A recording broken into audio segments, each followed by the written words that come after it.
Ignacio patiently watched as his four-legged companion reluctantly finished his breakfast. Usually, the dog devoured his portion in a minute, but today, it seemed as if he had been replaced. He ate his porridge listlessly and even with a certain disgust, but he didn't forget to glance sideways at his owner. The forest ranger decided to encourage his four-legged friend with strong words. "Boomer, you know perfectly well that I don't care about your antics. And there's no need to be mad at me for yesterday. I understand that you enjoy water activities, but it doesn't mean you should bathe in every puddle." The dog let out a heavy sigh and looked at his owner again. Ignacio continued his educational campaign.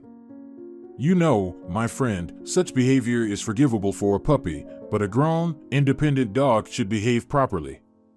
Besides, there are already all kinds of stories about us in the area, mostly not very nice. And you just add fuel to the fire." Another desperate sigh was heard. Ignacio knew his furry friend's character well and understood that this cascade of sighs meant his acknowledgement of being in the wrong. But to prevent the dog from suffering from guilt for too long, he needed to cheer him up. "All right, stop sighing. Who doesn't make mistakes in life? If you knew how many mistakes I've made, but it's okay, I live on and still hope for something." In the brown eyes of the dog, joyful sparks flickered. Boomer made his small victory lap, limited by the size of the kitchen, and stood still, waiting expectantly. "Yes, I see you're ready for work in defense. Wait a bit, I'll get ready, and then we'll go." Ignacio took a light windbreaker from the hanger and struggled to zip it up. The finishing touch to the ranger's casual look was a camouflage-colored cap that he bought at the local market last year. "Is this not too conspicuous in your opinion?" The dog barked in response. "Thanks, I also think it's within decency. I even feel that such headgear suits me very well. Too bad there's no one else to appreciate it besides you." Ignacio headed for the door, and the dog wagged its tail happily. He couldn't wait to break free, but the ranger unexpectedly froze in place. "Listen, Boomer, I'll take a leash just in case, and your protective mask too." The dog whimpered pitifully because the second item mentioned by the owner evoked a special dislike in him. "Stop whining. Are you a man or just a plush toy? I don't want any trouble, and you don't need them either. We need to stop by the village. I want to check the mail at the post office, and you know we shouldn't go to public places without proper gear. So, we need to follow the dress code." The dog watched with sadness as the owner prepared the accessories he hated the most in the world. Several times Boomer had tried to destroy these symbols of his canine humiliation, but each time he received a stern reprimand from Ignacio. Today, he had no choice but to sigh with meaning once again. "Oh, you love to play on my nerves. They should send you to the circus or to an amusement park to entertain the public. Such talent goes to waste in the forest." In addition to walks and different treats, Boomer also adored flattery. As soon as he heard praise or a compliment addressed to him, he immediately froze in a picturesque pose. Ignacio didn't immediately realize that this was his pet's way of prolonging his moment of fame. The dog was now ready to demonstrate his mastery, but the owner nudged him unkindly towards the exit. "Come on, let's go. We're just wasting time. Today, you'll have a chance to show off to the public. Just a warning, on the off chance, don't accept anything from strangers. Got it? No cookies or candies, and don't try to outsmart me because I know all your tricks." This warning made the dog fall into sadness again. But as soon as he stepped outside, he forgot about all the grievances and sorrows. Boomer knew the route well and confidently set off. Ignacio followed his friend, thinking about life's oddities. Such reflections had long become an integral part of his forest existence, and every day he discovered something new for himself. But one thing remained constant: Ignacio saw life as a series of events strictly planned by someone else. Though he personally didn't know this director, he was sure that there were still many surprises in store for him. In the past, he had accepted everything fate had in store for him with meek readiness, but then he started resisting and trying to change things. The most significant turning point in his life happened with the arrival of Boomer, the golden retriever. This kind and handsome dog taught him to cherish every moment and find joy in little things. But the most important thing Boomer did was to restore his hope. Boomer seemed to sense that the owner was thinking about him and stopped. Ignacio caught his devoted gaze and smiled. "Come on, buddy, let's go. Don't worry about me, I won't fall behind." The dog waited for a few seconds and then continued along the familiar route. Boomer was also lost in his own thoughts, but all his reflections about his own canine life boiled down to one thing: he wanted to see his owner smile more often. He knew that today would be just like yesterday, and the postwoman would look sadly at Ignacio again and say, "I'm sorry, but there's no mail for you." Boomer liked this kind woman because she always treated him with apples. Even in winter, she had a treat for him. The dog rarely allowed strangers to pet him, but he willingly allowed this liberty to the postwoman. The owner's voice interrupted the dog's pleasant memories. "Boomer, you probably think I'm wasting my time going to the post office, and you're absolutely right. I don't even know why I do it. None of my former friends know where I disappeared to. But I'm constantly haunted by the intrusive thought that someone will write me a letter." Of course, in this age of technology, the art of letter writing has lost its popularity. Everyone has a mobile phone at hand. By the way, I could have one too, but I don't want to, or I'm afraid. Boomer stopped again, but Ignacio encouraged him. "Only you, buddy, understand me. I'm grateful for that. Looks like we're almost there. See, time flies with pleasant conversation. Hurry up and come to me. We should enter the village with our best behavior." The dog observed with displeasure as the owner attached the leash to his collar and then pulled out the muzzle. "Bear with it, rules are made to be followed. We'll walk around for half an hour and then back home. You can run as much as you want then. And in the evening, we'll go to the river and you can cleanse your doggy soul there." The promise of an evening walk had a much greater effect than all the other methods of persuasion. Boomer proudly continued in the same direction. On this sunny day, most of the people in the small village were out in their gardens. Spring was late and rainy, so everyone was trying to get the potatoes and other crops planted on time.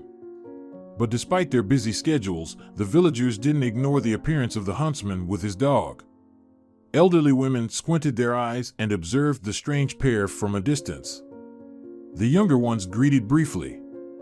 "Hello, Senor Vasquez. What's new on your territory?" The forester replied briefly. "Nothing changes in the area under my control." But more often, he just nodded as a sign of respect, as he disliked wasting time on idle chatter. The post office and the store were in the very center of the village, so Ignacio had to spend quite a long time exchanging greetings. When he and Boomer were almost there, a tiny old woman unexpectedly blocked their way. She looked very much like the mythical Baba Yaga. In the village, she had gained a bad reputation, and most of the villagers avoided getting into disputes with the scandalous Lopez. The elderly folks confidently claimed that the old lady had some dark magical powers. "This old witch can send some evil spell your way. Her gaze is bad, and if she looks at a person or an animal, they inevitably fall ill." But Ignacio was not superstitious. He had already had an unpleasant experience dealing with this old lady. It was Lopez who complained to the local authorities about his loyal dog, and now Boomer couldn't appear in the village without a muzzle. But it seemed that causing trouble for Boomer wasn't enough for her. She wanted to provoke another scandal. Ignacio intended to pass her politely, but she grabbed the sleeve of his windbreaker. "What are you doing walking on our street with that shaggy dog of yours?" The man chuckled. "Is it forbidden to walk on the street? What's wrong with that?" He replied. "Oh, you don't understand. You pretend to be all innocent, but I know that you deliberately walk here, snooping around and dragging that dog along with you. Granny, tell me, what harm has my dog caused you? Thanks to your insistent demand, he's wearing a muzzle now and doesn't bother anyone. I really don't understand the reason for your dissatisfaction." The old woman squinted her sharp eyes and placed her wrinkled hands on her hips. "We've seen people like you, singing like canary during the day but committing crimes at night. So, your dog sniffs around, looking for trouble. Ignacio laughed heartily. There's no kinder creature in the world than my dog, so you needn't worry about your property. And I have more important matters to attend to. But Lopez wouldn't back down. When Ignacio tried to pass her again, she quickly shifted and took a new defensive position. No, you wait, young man. Where are you rushing to? Or the truth tastes bitter. I doubted it yesterday, but now I'm sure that my Bruno got sick because of your dog. Your dog is contagious, and you're spreading infection. I won't stay silent. I'll report it where it's necessary. As soon as my granddaughter Neria arrives, we'll take action. Lopez continued to throw threats, and the situation was complicated by the fact that the old lady stood firmly in the middle of the road. Ignacio might have had to endure a long list of accusations if the local constable had not appeared. The guardian of the village's order cruised on an old motorcycle with a cart full of small exhibits, mostly bottles of homemade moonshine. Senor Ramos quickly grasped the situation and addressed the old woman peacefully. Listen, Doña Lopez, stop stirring up trouble. Why are you going after this man and his poor dog? The elderly provocateur shouted. Oh, so you're in cahoots with the forester too? I knew it. I'll get you both in trouble. Just wait until my Neria arrives. She's smart, used to work as a paramedic in the city, and now she's coming here. Senor Ramos took a deep breath and growled. Citizen Lopez, stop this disgrace, or I'll have to hold you responsible for insulting representatives of authority. The old woman was taken aback for a moment, but her confusion didn't last long. She sarcastically remarked, Who represents the authority here? Besides you, Ramos, I don't see anyone on the horizon. The local constable straightened his uniform and adjusted his cap. Senor Vasquez also represents the authority, and you went after him for no reason. He will write a statement against you, stating that you insulted him and threatened to poison his dog. Lopez waved her hands in fear. That's not true. Don't accuse me falsely. I just wanted to tell him not to bring his dog to my yard because my Bruno starts whimpering right away. He's a nervous little dog. From the nearby yard, a cheerful barking of a dog was heard. Lopez promptly rushed towards the sound, saying, I'm coming, my darling. Bruno, I'll give you a sugar bone. The constable settled back onto his iron horse. Senor Vasquez, pay less attention to that old woman. Although she's not the only eccentric person in our village, there are plenty of oddballs around. If you have any difficulties, don't hesitate to come by. The motorcycle roared along the street, leaving a smoky trail behind. Ignacio patted his bored dog on the neck. Well, buddy, shall we continue our journey? Boomer happily wagged his tail and galloped towards the store. The forester didn't expect such liveliness from his pet and could barely keep up with him. The shop was quiet, and the man didn't immediately notice the two women chatting in the far corner. Upon closer inspection, he recognized the postal worker in one of them. The woman also recognized him and exclaimed with joy, Here comes the forester. I'm glad I saw you. There's a certified letter for you with lots of stamps. The woman handed the forester a chubby envelope. He fiddled with the letter for a while, indeed noticing numerous official stamps, while the postal worker was burning with curiosity. Such letters come from the court, I know from my own experience. When they can't find someone, these kinds of letters travel for a long time until they find the recipient. Probably, there's an important document inside. Contrary to the woman's expectations, Ignacio didn't open the envelope on the spot. He tucked it into the pocket of his windbreaker and bid the postal worker goodbye politely. Thank you, we'll be on our way. Boomer, follow me. But the dog couldn't take his eyes off the woman. She quickly realized it. Come here, handsome, I'll treat you to an apple. They might not be homemade, but they're still delicious. Boomer couldn't wait to enjoy the vitamin-rich treat right away, but his owner said sternly, You'll eat it at home. In protest, the dog tried to paw at the muzzle, but this operation wasn't successful, and he had to give in. He could barely follow his owner on the way back, but Ignacio ignored his pet's resentment. Only when they approached the house did he say firmly, "If you keep showing your temper, I'll move you to the barn.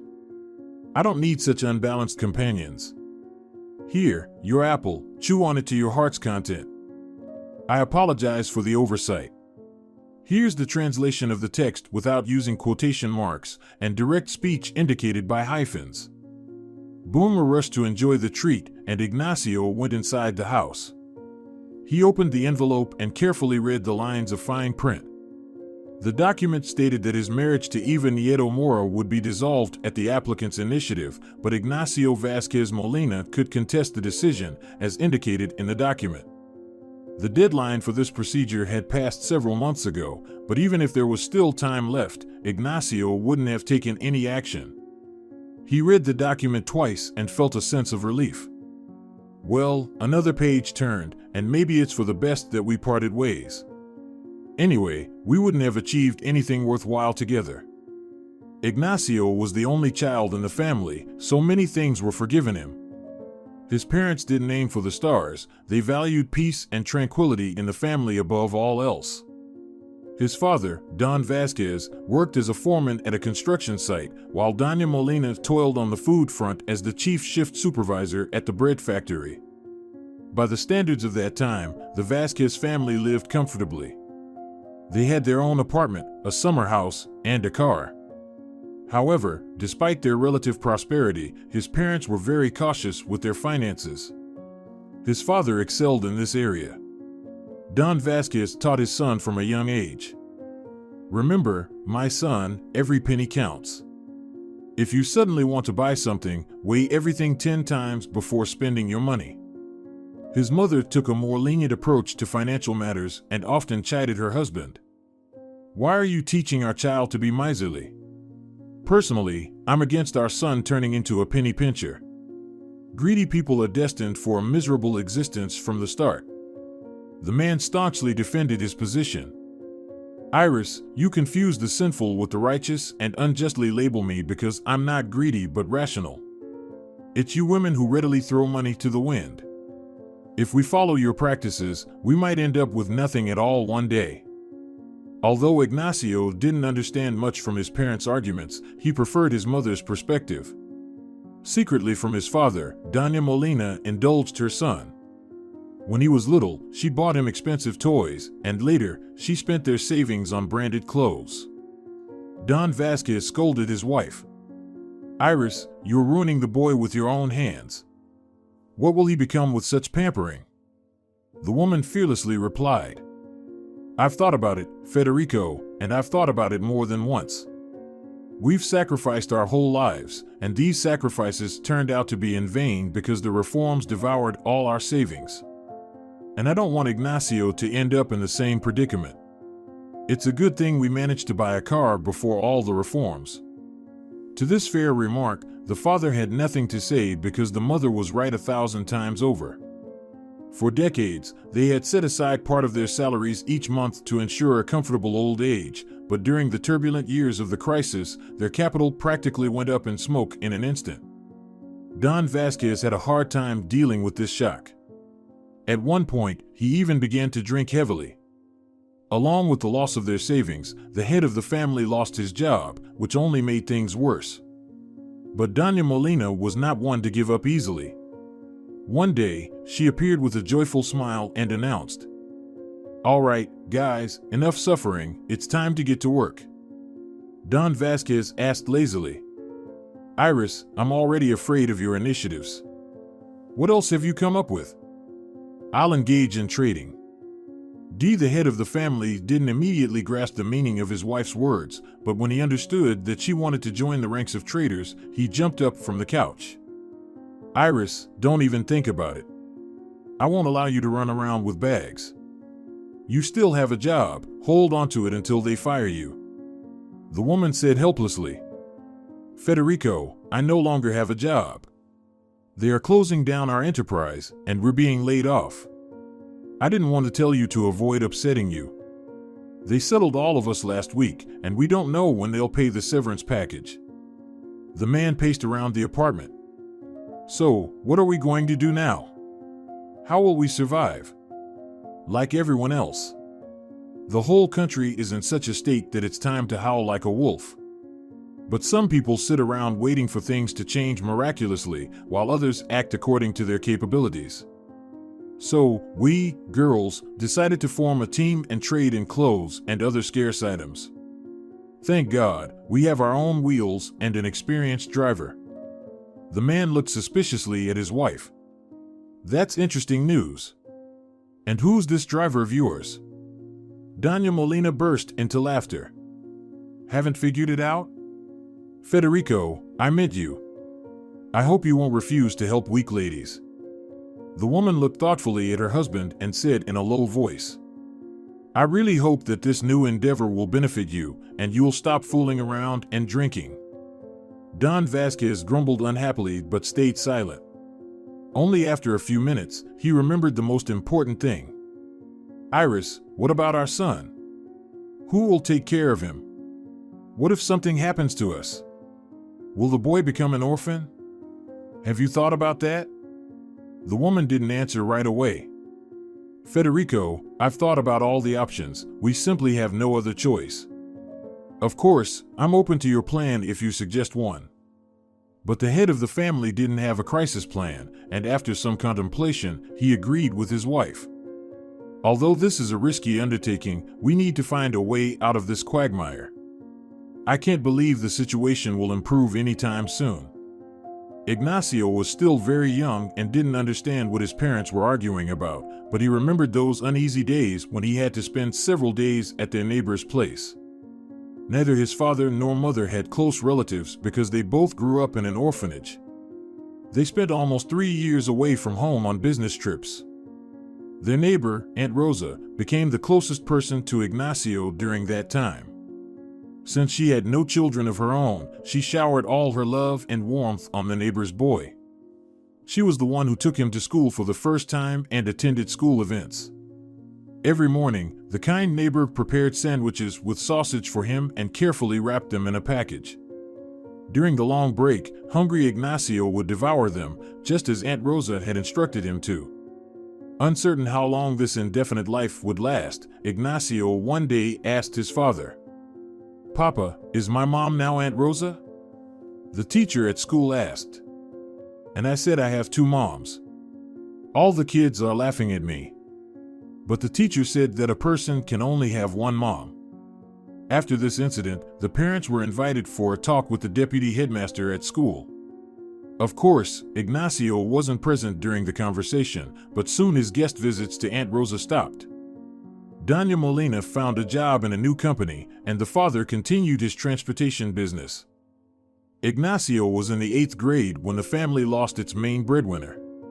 One day, the father didn't return on time from a business trip. After a restless night, Doña Molina rushed to the police, but they only accepted her statement after 3 days.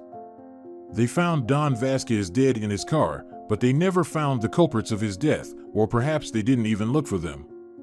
Doña Molina took a long time to recover from this fatal loss. She walked around like in a trance, withering away before everyone's eyes.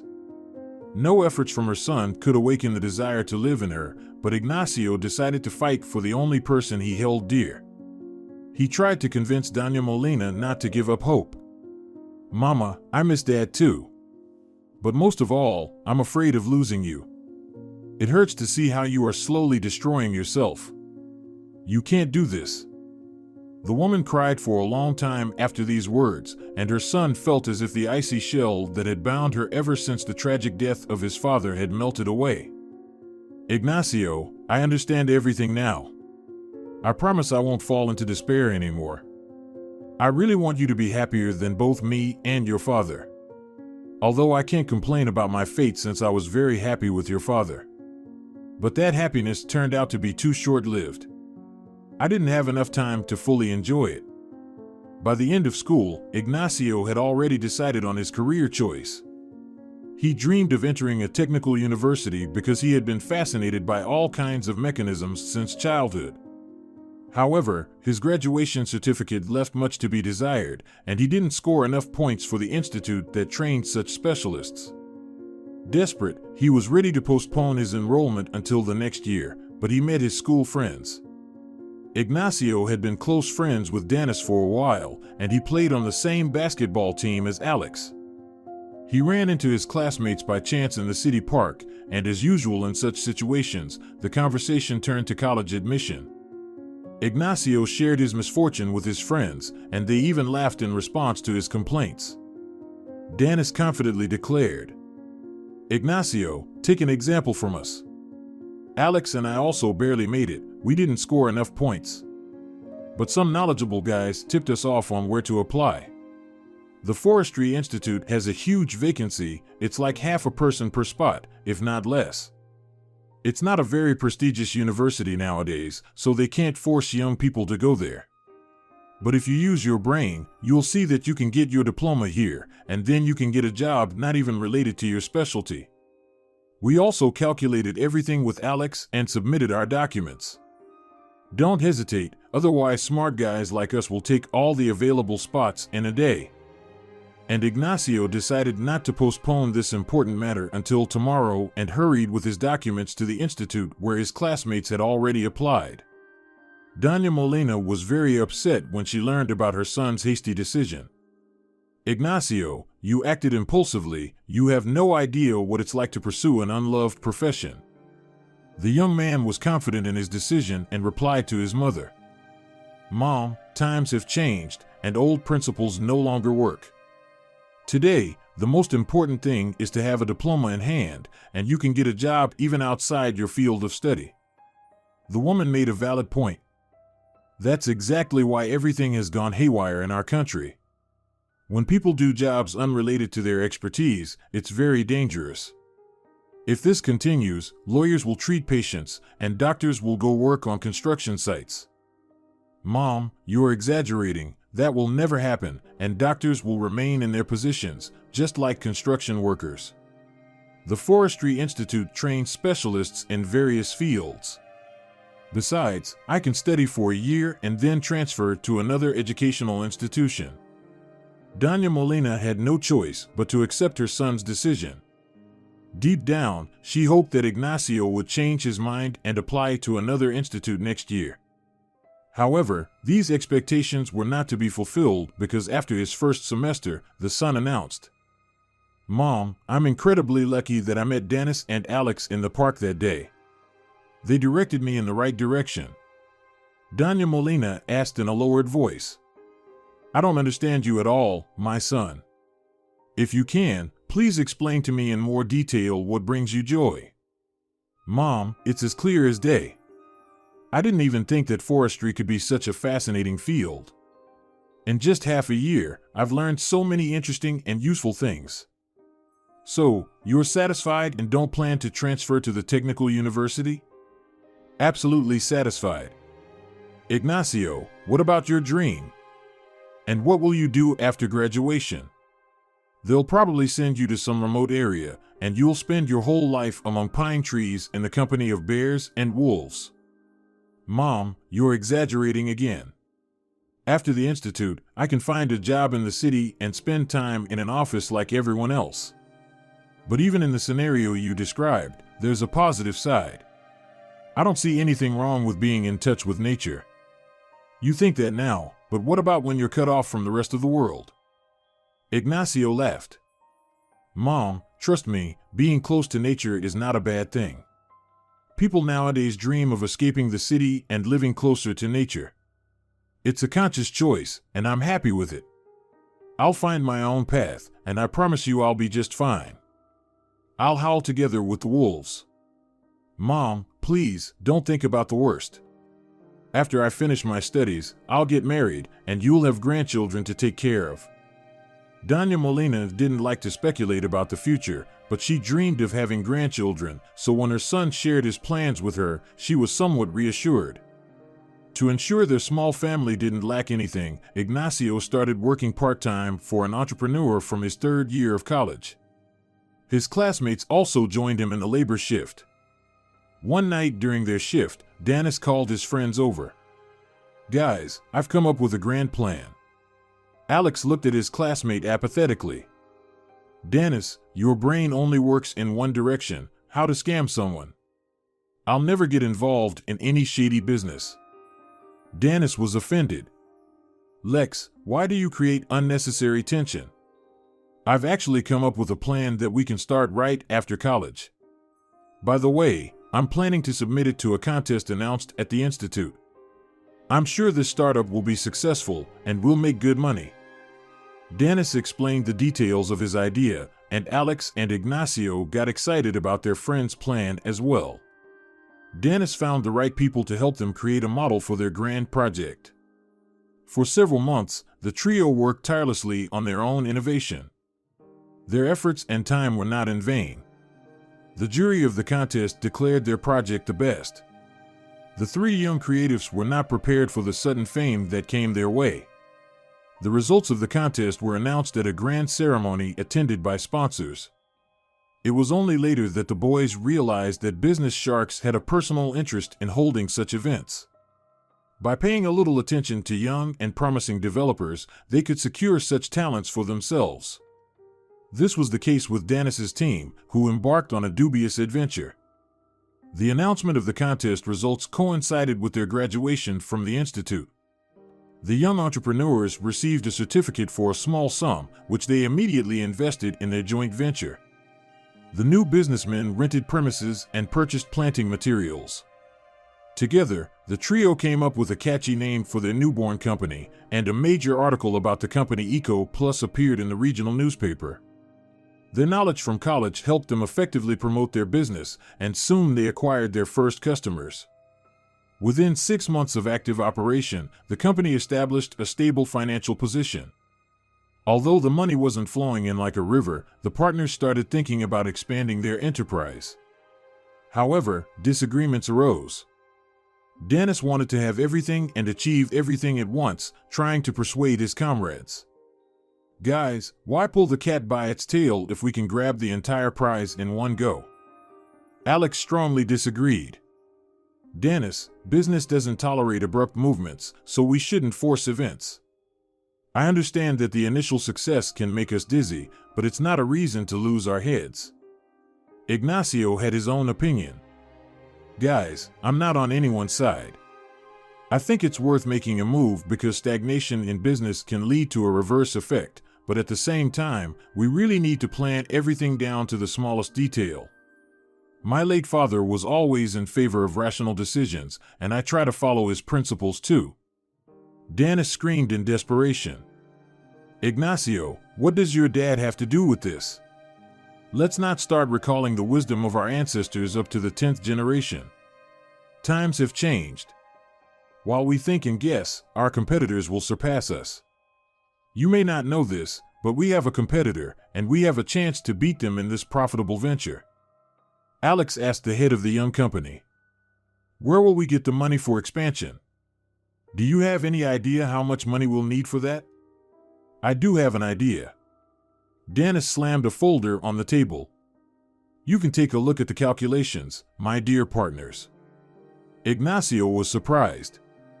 Dennis, did you do all the calculations yourself? Where did you learn those skills? The young man smiled. Nah, I haven't stooped to that level yet. You know I've never been good with arithmetic since school. My neighbor helped me. She's an economist. By the way, she's a very nice girl, and she doesn't have a boyfriend. What are you suggesting? Dennis nudged Alex. I'm not suggesting anything, just giving you a solid tip.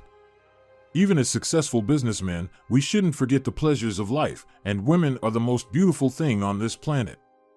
By the way, my neighbor's name is Eve, and I'm planning to make her an offer. Alex interrupted his friend. Dennis, you just mentioned that she's feeling lonely and advised us to pay attention to that. And now you're already courting this sapling? You keep interrupting me. I'm going to offer Eve the job at our company. She works for a miser who pays her too little and demands too much. And there's one more thing, my friends, we can expand a little using our own resources. Look at the calculations, it shows which funds we can use. Ignacio and Alex carefully studied the document and both looked disappointed. Dennis, I was planning to buy a car, and now it turns out that I'll have to drive an old clunker. Dennis looked at Alex as police officers look at criminals. Lex, you're always dissatisfied with something. Ignacio drives around in an old car passed down to him from his father, and he doesn't complain. I also have many things I want. It's easy for you to talk. You've already managed to buy yourself a brand new car. Not to mention that you appointed yourself as the head of our company. You make decisions about hiring people without even informing us beforehand. Dennis's face turned red, and his hands clenched into fists, expressing his frustration. If you don't like the situation, Alex, you can leave. Ignacio realized that a scandal was brewing and tried to restore peace and harmony. Guys, why are you both getting so mad? We have a common goal, and we need to make decisions together. Alex is right about that. But if we're planning to expand production, we'll need skilled specialists, so Dennis's suggestion to hire his neighbor deserves attention. The next day, Eva appeared in the office of the Eco Plus company, and Ignacio's life took a sharp turn again. This natural blonde charmed him at first sight. Eva emitted some kind of attractive energy, and her smile left Ignacio defenseless. He used every free minute just to talk with her. He was so captivated by the new specialist that Dennis had to point it out. Ignacio, come back down to earth and focus on work. I understand everything, and I'm not against wooing girls myself, but everything has its time. The comment from the company's leader sobered the young man a bit, but his attentions didn't go unnoticed.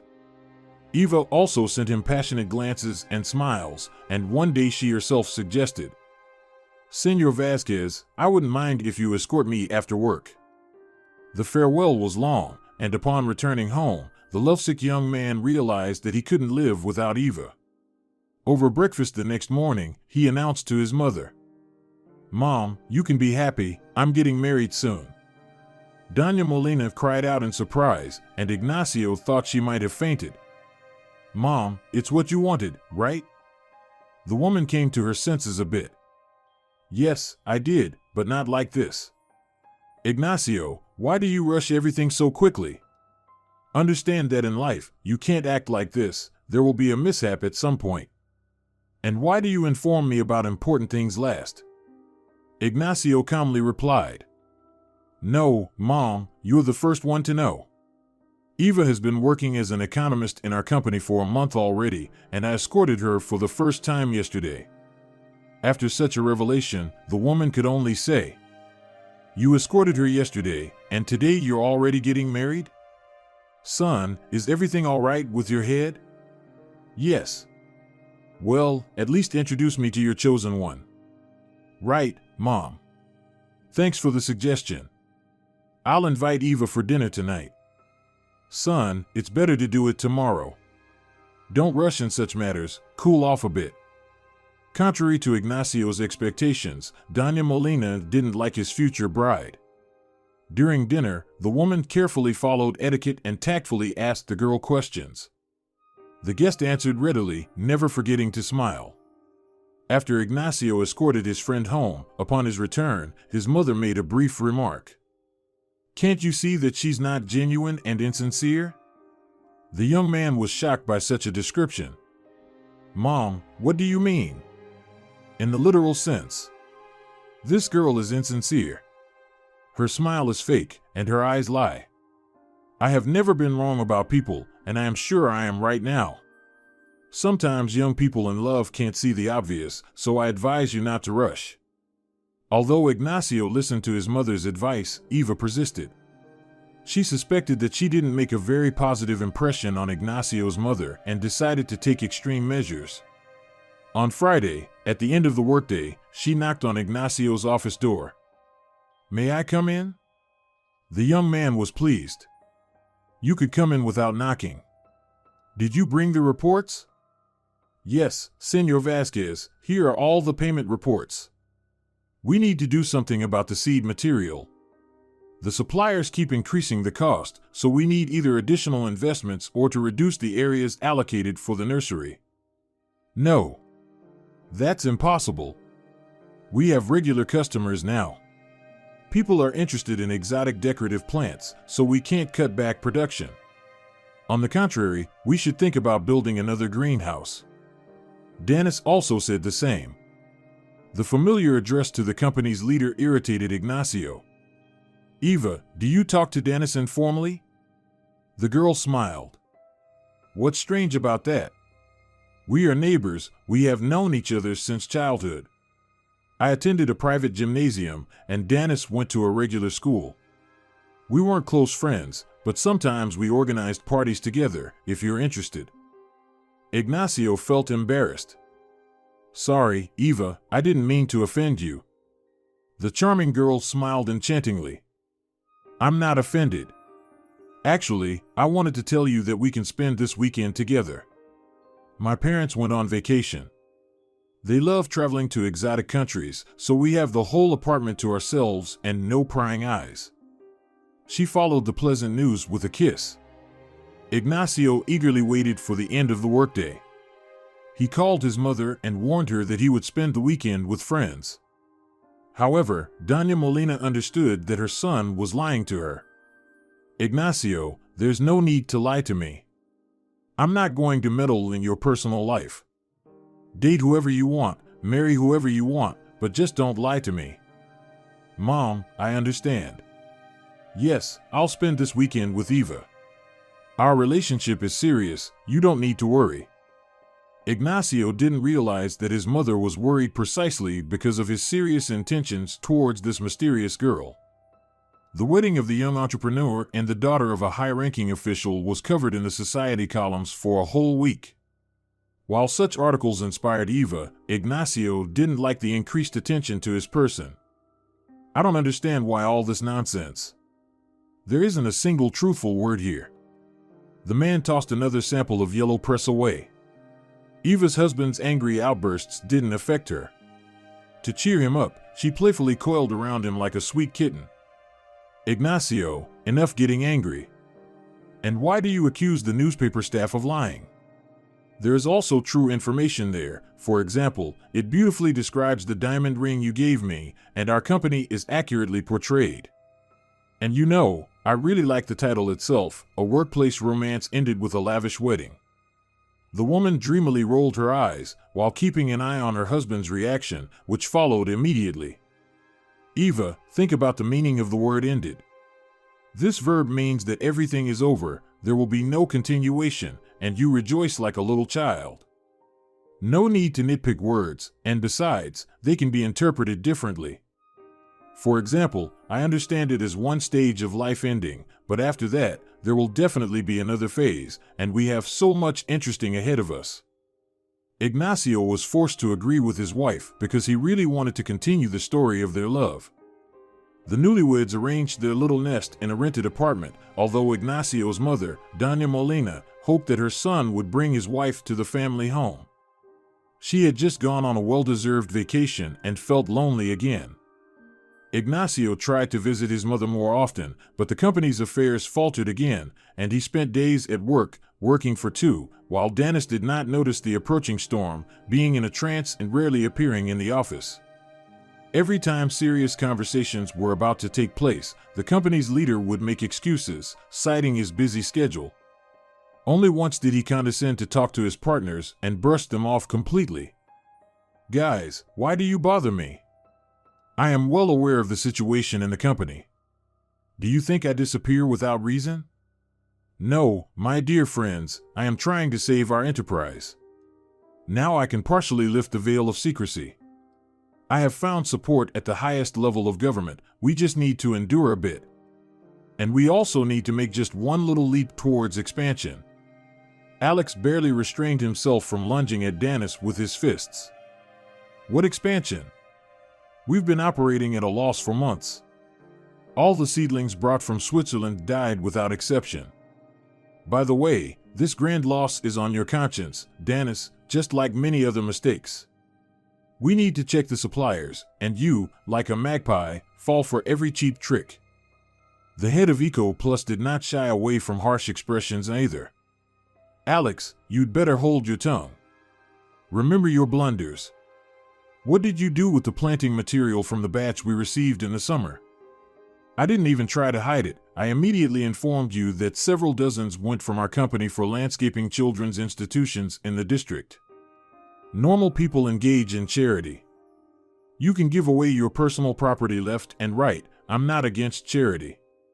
But it's permissible when you're financially stable. And Ignacio took the initiative this time. By the way, about finances. Dennis, why have Alex and I recently been denied access to the financial reports? If my memory serves me right, the funds invested in the company are shared, and we have the right to know where the money is going. The company's CEO clearly did not expect this question. He became flustered and nervous. I just didn't want to distract your attention. You both have so many important things to do.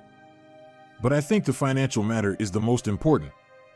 We have a specialist who handles this matter, and I believe that Eva is doing quite well with it. Alex said sadly.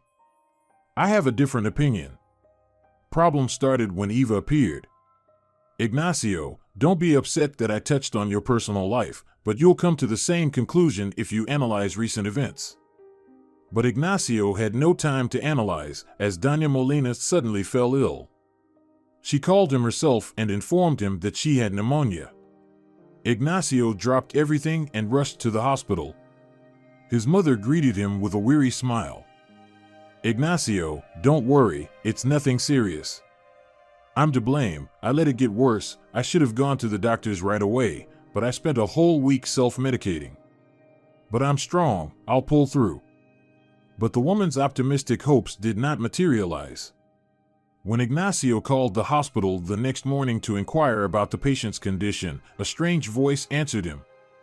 Molina was transferred to the intensive care unit last night.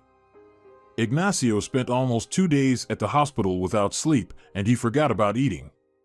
How could he think about satisfying his appetite when his mother was behind that glass door, fighting for her life? Several times, the duty doctor came out to the corridor to repeat the same phrase. Believe me, we're doing everything we can.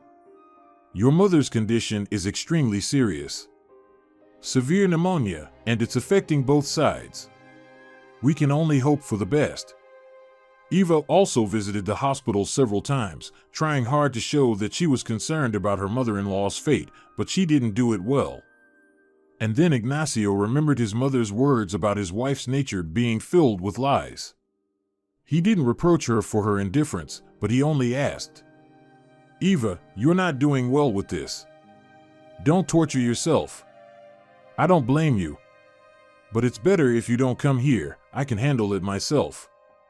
For 5 days, Doña Molina's body fought the illness, but the inflammatory process spread to her heart and kidneys, and on the 6th day, she passed away without regaining consciousness. But Ignacio didn't immediately realize the depth of this loss. In the first few weeks after the funeral, he caught himself waiting for his mother's call. In the crowd, he searched for a familiar silhouette and often felt the scent of Doña Molina's favorite perfume nearby. Alex and Dennis tried to support their friend, while Eva pretended that nothing had happened. One day she expressed her dissatisfaction to her husband. Ignacio, it's been almost 6 months. It's time for you to get back to normal life. Look, what a wonderful summer it is. Let's go on vacation. I bought a bunch of outfits, and I need to show them off somewhere. The man responded listlessly. Go on your own if you want to, I'm not in the mood for entertainment. The woman was delighted. So you're letting me go and you're not even jealous? No. Seize the opportunity, because I might change my mind. Ignacio was so absorbed in his thoughts that he didn't pay attention to the fact that Dennis disappeared from sight along with Eva. He asked Alex, Where did our boss go? He went on vacation. The friend wanted to add something, but he kept silent. Soon, a series of troubles showered upon the company, which had been struggling to survive for almost 6 years. Right after Dennis returned from his vacation, he invited the partners to his office. Guys, we're in a disaster. Our suppliers have sent us an enormous bill. Alex calmly interrupted the tragic speech of the boss. Dennis, come up with something more plausible. You can deceive the fools, not us and Ignacio. Dennis tried to object. I'm not lying, honestly. The suppliers really let us down. That can't be, because we work on prepayment. Better honestly confess what happened and where the company's money went. Dennis mustered his courage. Well, if you insist, I'll tell you that we're in deep trouble. I didn't want to tell you earlier, but some very influential people gave us money for development. And now they're demanding it back. Alex lost his temper. And all of this is the result of your unilateral decision-making. And how much is needed to cover the debt? Dennis named the amount, and the friends were stunned. No one will give us such an enormous sum. There's one place where we won't be turned down. Eva's father promised to help. Ignacio gave Dennis a serious look. Interesting connections you have with my wife. Or is there something I don't know? Not a single muscle twitched on the boss's face. Suspicion again? What kind of people are you? Ignacio, you know that Eva and I are neighbors. I reached out to her dad for help. Fine. And who will grant us such a huge sum? There's one bank, and the interest rate there is not high. But there's one catch: we can't get the loan in mine and Alex's names. Why? Alex is already loaded with loans, and my reputation is tarnished, so the bankers will definitely refuse me. Against his better judgment, Ignacio agreed. He didn't even think about the consequences. He just wanted to save his dying company. But the fresh financial injections didn't help the company stay afloat. Each day, things got worse, and the dark streak also affected Ignacio's family life. One day, coming back home, he found Eva packing her things. Darling, are you going on vacation again? I think you've chosen the worst time for it. The woman responded sarcastically. No, my dear. You're mistaken. I'm leaving you. Ignacio didn't expect such a twist. Wait, you can't just leave like that. Why prolong the agony? You're a loser, and I won't waste the rest of my life with you. Eva, what about love? Oh God, please don't talk about love now. You know very well it doesn't exist. We had a mutual attachment based on common interests, but that's all in the past. Oh, I almost forgot to mention that Eco Plus is on the verge of bankruptcy. To be precise, the process has already started. This news felt like a heavy burden on Ignacio's shoulders. Eva left without saying goodbye, and he started calling his friends to find out what happened, but neither Alex nor Dennis answered him. The next day, he couldn't get into the office because the door was closed, and there was a sign that read "closed due to technical reasons." He tried to call his friends again, but only Alex answered. Ignacio, sorry, but I can't talk for long. I have to leave the city. Dennis has also disappeared, but I don't know where he is. I only know that he transferred the company's money offshore before. I suspect your wife was actively involved in that operation too. That's all, my friend, forgive and farewell. Alex, wait, don't hang up. What should I do now? How can I repay the loan? You're a grown man. Figure it out yourself. Sorry, but everyone's saving their own skin. So the rats have fled the sinking ship? But nobody answered his justified indignation. The mobile phone kept ringing, and his heart beat to the rhythm of the phrase, "What should I do?" The company's closure was just a small part of the big picture of troubles. Soon, debt collectors appeared, and calls demanding repayment of the bank debt rang in the middle of the night. Ignacio was afraid to go out because there were thugs waiting for him on the streets. He asked the bank for some respite, and they met him with a smile, promising to help. However, that same evening, 2 thugs intercepted him in the entrance of his building and beat him unconscious.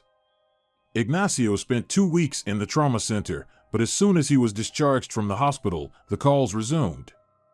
You have 2 weeks to repay the debt. Otherwise, next time, they'll piece you together in the hospital, if they can. Ignacio decided to take drastic action. He sold his house, country house, and brand new car.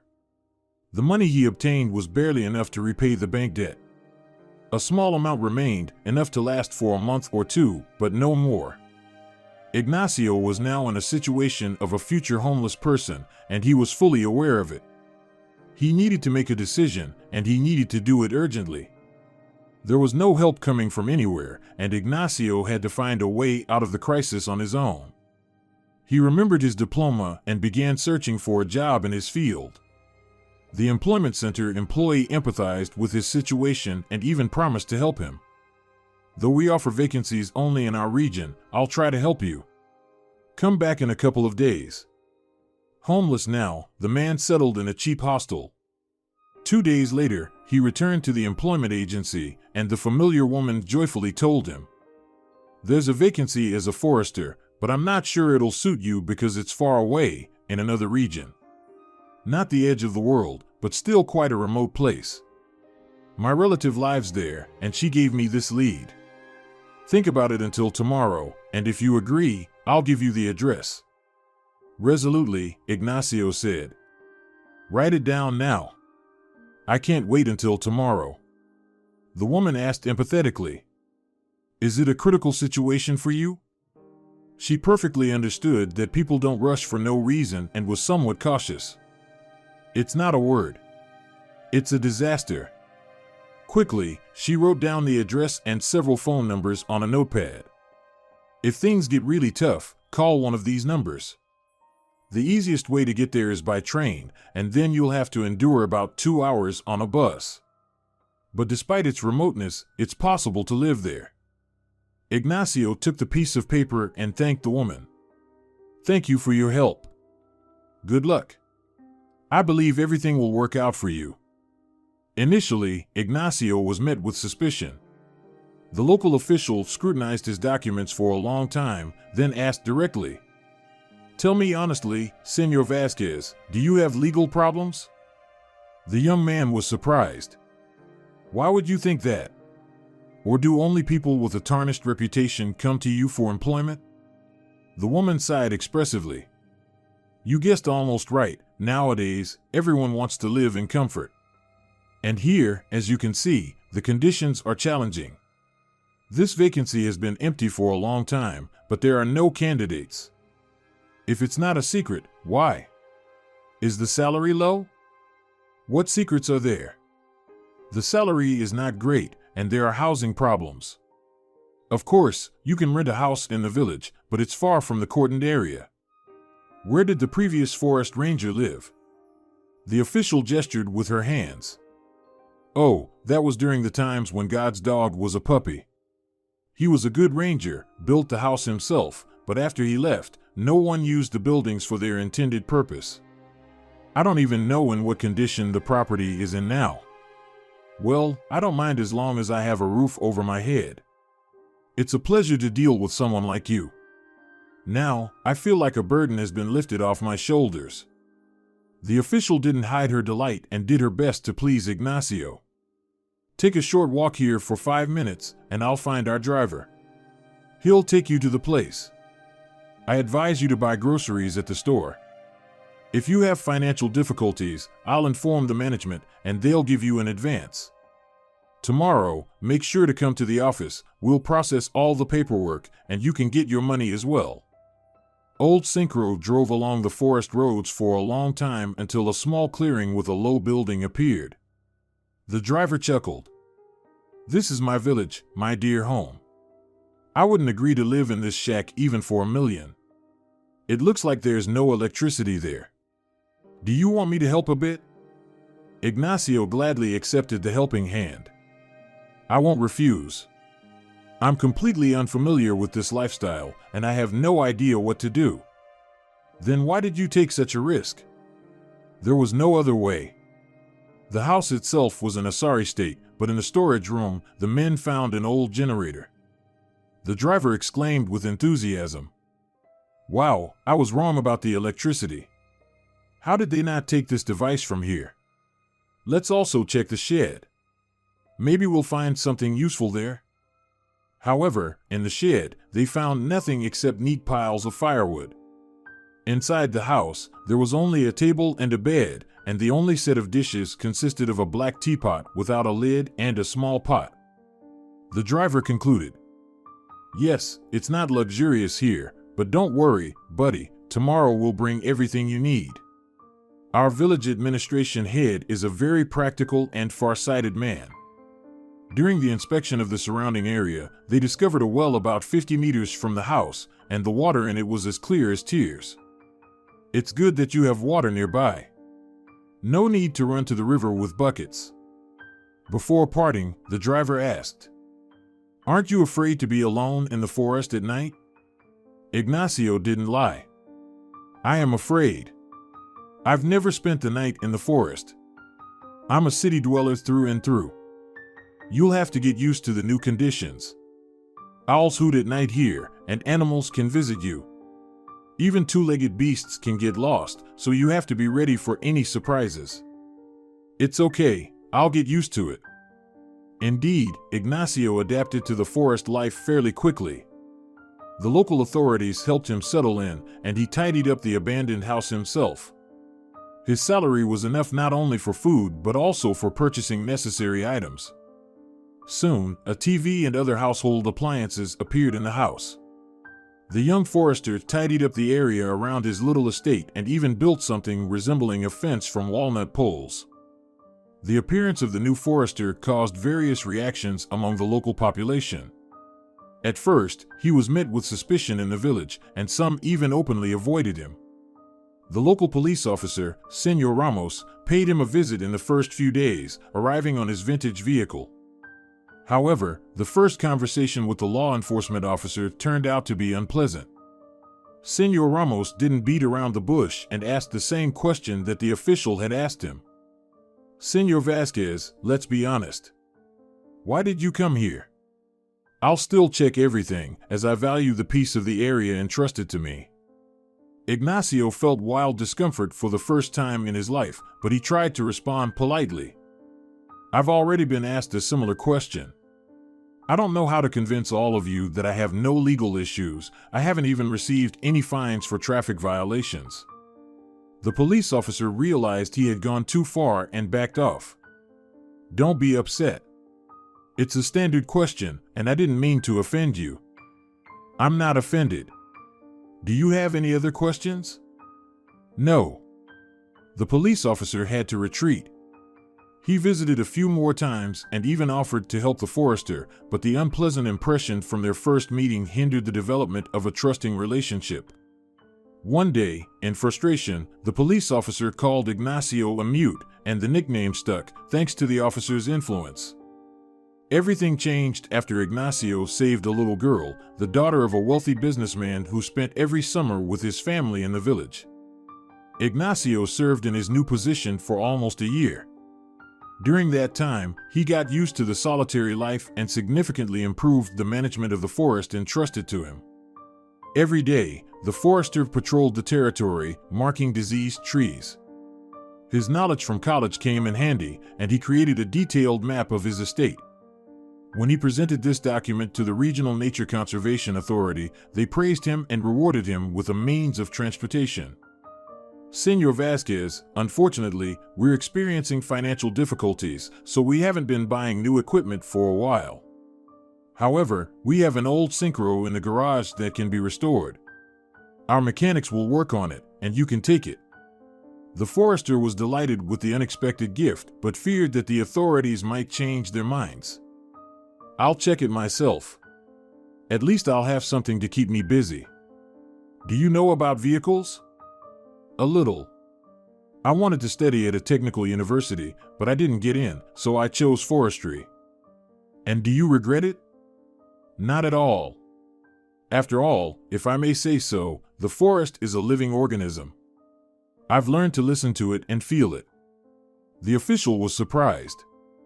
"That's the first time I've heard such a comparison, but it's nice to deal with someone for whom the forest is a calling. So you can confidently take the car. It seems to be running, so you'll be able to get around slowly." Although Ignacio spent almost 10 hours on the way back, he was overjoyed to have a vehicle. He spent 2 weeks bringing the car back to working condition.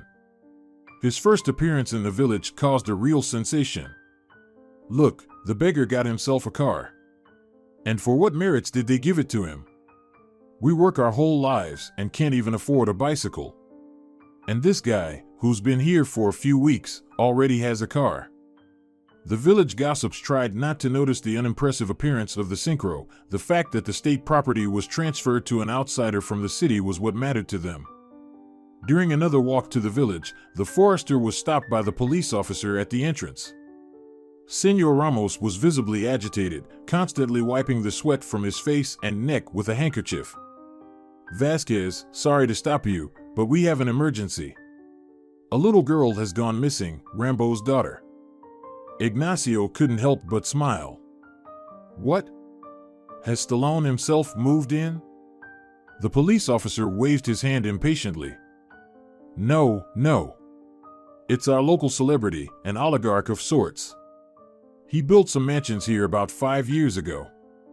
And now, he and his family come for vacations every summer, and his nickname is Rambo. But I have no idea where she came up with that name. As the police officer seemed to veer off topic, Ignacio asked him a leading question. So, what happened to the girl? Where did she disappear? No one really knows. She was playing around in the yard in the morning, and then she vanished. That girl is mischievous and more adventurous than a boy. Her name is Maria, and she's 7 years old. She was in the 1st grade last year. Her father is going crazy wondering where she could be. The police officer's motorcycle rumbled away, and Ignacio decided to postpone his visit to the village to another day. He didn't believe it was possible for a 7-year-old child to wander 6 kilometers into the forest from the village. However, he couldn't rule out any possibilities. Ignacio took his car and thoroughly searched his territory, but there were no signs of the little traveler. He had already calmed down and was getting ready to go to bed early when he heard the motorcycle's roar. Oh, here comes the police officer again. What does he want now? Senor Ramos arrived not alone this time. He was accompanied by a slightly chubby man around 40 years old. Sorry, Vasquez, for the late visit, but circumstances forced me to disturb you again. What? You still haven't found the girl? No. We've searched every inch. Maria is still missing. This is her father. The man reached out his hand to the forester, saying, Sylvester Santana. The combination of the familiar name with an unfamiliar last name caught Ignacio's attention, and he couldn't hide his surprise, but Senor Santana didn't take offense. This is my father's doing, giving me such a famous name. I was born in the years when his famous movie came out, and my father was his big fan, so he named me after his idol. I'm used to people being surprised. Ignacio understood that Senor Santana came to the forest late at night not just to talk about his family's history. He patiently waited for the guest to reveal the main reason for his visit. After a brief pause, Senor Santana said thoughtfully, We've combed the whole area, but there's still no sign of Maria. I remembered that just recently she built a little shelter from branches. I scolded her for damaging the shrub, and I even wanted to spank her, but my wife didn't let me. Ignacio interrupted impatiently. I don't see the connection between her playing and her disappearance. Rambo screamed. How? There's an obvious connection. When I scolded Maria, she said she would build a shelter and live there alone with her puppy. You see, my wife and I breed golden retrievers, and Maria has been asking for a puppy for a long time. But we believe she's not ready to take care of a living creature yet. So, the child has a double grudge against you? Seems like it. That's why I thought this little rascal might have run away from home in revenge. To build a shelter in the woods? Isn't it too daring for a 7-year-old? The police officer chimed in. Maria is a real imp. You can expect anything from her, even running away to Antarctica. Vasquez, Senor Santana, and I are ready to search the forest. It's our last hope of finding this little troublemaker safe and sound. The foresters strongly opposed such an option for the search. The last thing we need is for you to get lost too. It's better to stay here, and I'll check the secret spots. The distraught father was eager to help, but the police officer convinced him not to do anything foolish. Vasquez is right. These woods are remote, and you might get lost, especially at night. The police officer and Senor Santana stayed at the clearing near the forester's house, while Ignacio went in search of the young runaway. He returned half an hour later with Maria in his arms. The distressed father rushed to meet her. "Maria, my daughter." The forester signaled him to be quiet. "SHH, she's sleeping." The girl realized her dream. "She built a shelter, and that's where I found her. It's a good thing that wild animals don't roam around here much in the summer." The girl opened her eyes and smiled when she saw her father. "Daddy, you won't scold me for getting lost, will you? I was walking, and then I got lost." Senor Santana was almost crying with happiness. "Sweetie, I won't scold you, but please don't do that again." The girl quickly brought up her demands. "And will you give me a puppy?" "Of course, but we'll raise it together." Ignacio drove the father and the child back to the village in his synchro. Senor Santana was still in shock and spent the whole way telling the forester about the search for his daughter. "We never thought she would go so far." And the dogs were pulling towards the forest, but we initially focused the search on the village and the surrounding areas. If it weren't for you, I dread to think what might have happened. The next day, the whole village buzzed with the news. Ignacio's heroic rescue operation added to the existing myths about the forester. Although he didn't see anything extraordinary in his actions, he understood that without his involvement, the search for the child would have been much longer. Not forgetting the Rangers and Senor Santana's deed, 2 days later they appeared at the border together with Maria. At first, Ignacio didn't pay much attention to the fact that the girl was holding something furry close to her chest. Only upon closer inspection, he noticed 2 shining eyes staring at him. Senor Santana said with moderate solemnity, "Maria and I thought of presenting you with a live gift as a sign of gratitude." The girl smiled and handed the forester the fluffy bundle. "His name is Boomer. He's good and hardly misbehaves." Rambo continued the presentation of the unusual gift. "Maria decided to give you her puppy. She said that the forest ranger uncle needed a dog to help him find missing children. By the way, Goldens are excellent at this task, and they're great helpers for hunters. They can retrieve prey from even the most hopeless places." Ignacio held the warm creature in his arms, but he didn't feel joyful. "Thank you for such a precious gift, but what should I do with him? I've never had a dog, not even in my childhood. My parents were always against having pets in the apartment." Rambo dispelled all concerns with the same smile. "You can't imagine the joy of having a golden retriever by your side. They are a unique breed, highly esteemed among English squires. Besides their elite pedigree, these dogs are very intelligent and loyal." As if to confirm his words, the puppy licked the ranger's hand, and that sign of canine loyalty completely won Ignacio's heart. Satisfied with his noble gesture, Senor Santana bid farewell to the forester. "I'll bring you some special literature tomorrow." Although Goldens are not picky creatures, there are some subtleties in their upbringing. But with such a companion, you'll never be bored. The businessman, who bore the nickname of a famous movie hero, saw it like in a crystal ball. Indeed, with the arrival of the 4-legged companion in his modest abode, Ignacio's life turned into one continuous worry. Boomer, the puppy, demanded not only constant attention but also special care. Soon, the forester jokingly began to call himself the dog nanny. He managed to cope with the household difficulties with the help of the manual that Rambo promised and brought the next day after the live gift was given. Although representatives of this breed are known for their calm temperament, Ignacio's ward loved to run and play. He enjoyed the attention his owner gave him, and he particularly liked their intimate conversations on relevant topics. Of course, Ignacio did most of the talking, and Boomer would listen, expressing his feelings on the matter with sighs. Boomer's daily priorities also included walks and water procedures. The first water baptism surprised Ignacio. He was worried about the puppy and thought that a slight dip in the water would be enough for the first time. Preparing for the immersion, he gently put the little one at the water's edge. "Well, buddy, are you going to swim on your own, or do you need help?" Instead of answering, the dog rushed into the water and started showing off such acrobatics that the ranger began to fear for his life. "Boomer, you can drown. Please, don't do this, I beg you, stop." But the four-legged companion paid no attention to the shouts. He reveled in the water until complete exhaustion. Over time, Ignacio started using Boomer's fondness for swimming for educational purposes. At the slightest misbehavior, he would sternly tell the dog, "No water activities for today. You'll stay at home."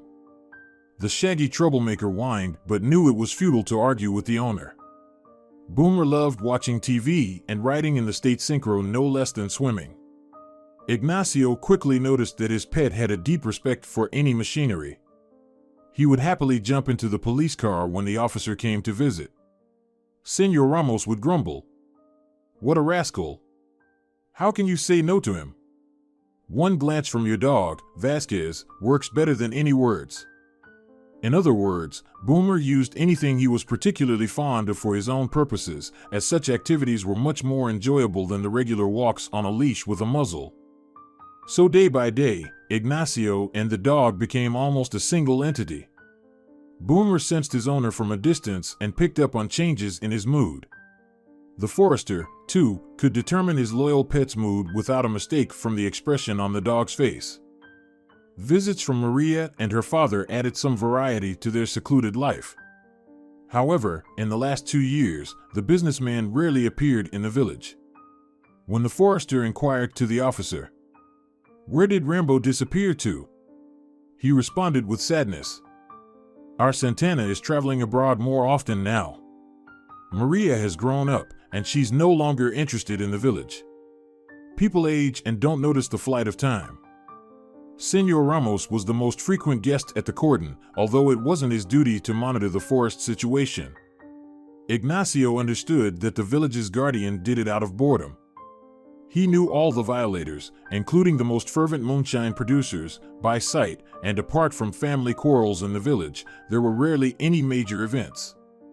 Perhaps it was the gray boredom that led the officer to seek interesting activities for himself. Once, in autumn, he arrived at the border, as always, on his Ural motorcycle. Since the guest turned off the engine, Ignacio knew he had something important to discuss, and he was right. Ramos started from a distance. "Listen, Vasquez, I've wanted to ask you about poachers for a long time. There used to be no end to them. How is it now?" "It's okay, they sometimes wander around, but they're not locals." "Definitely not ours?" "No. I would recognize our own. And generally, they rarely trespass now. Why take risks when you can buy a hunting license for the season and go for ducks or hares? Tell me, who do the guys mostly hunt for?" "It all depends on personal skills and preferences. Some like to go after birds, seasoned hunters prefer boars.